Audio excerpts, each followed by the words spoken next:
Urwandiko rwa kabiri Pawulo yandikiye Abakorinto, igice cya kabiri. Ariko nagambiriye mu mutima wanjye kutagaruka iwanyu nzanye agahinda.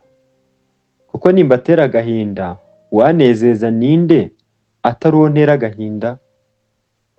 Ibyo mbandikiye kugira ngo ubwo nzaza ne kuzaterwa agahinda n'abari bakwiriye kunezeza.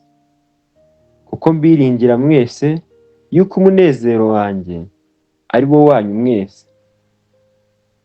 Nabandikiye mfite agahinda kenshi n'umubabaro mwinshi wo mu mutima, ndira amarira menshi.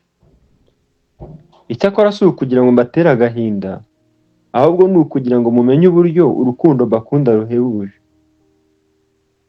Ariko niba hariho umuntu wateye agahinda uwo yagateye, si njye, ahubwo ni mwebwe mwese.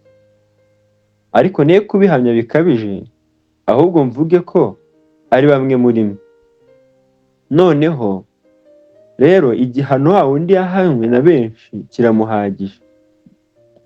Nicyo gituma mukwiriye kumubabarira no kumuhumuriza, kugira ngo aticwa n'agahinda gasaze. Ku bw'ibyo ndabingingira kugira ngo mumugaragarize urukundo rwanyu.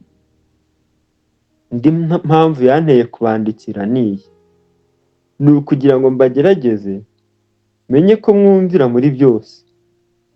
Ariko uwo mugira icyo mubabarira, nanjye mba nkimubabariye.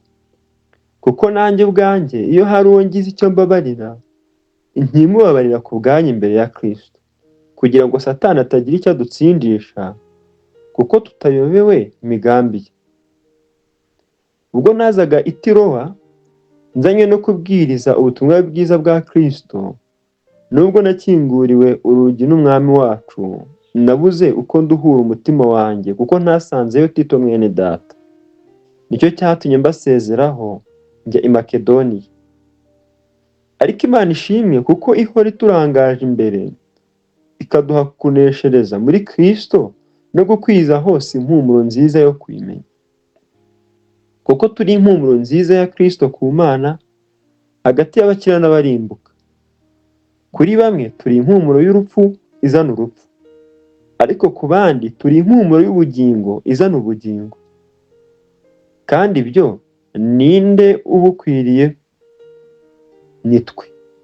Kuko tutameze nka benshi bagoreka ijambo ry'Imana, ahubwo tumeze nk'abatariganya batumwe n'Imana, bakuvuga ibya Kristo imbere yayo.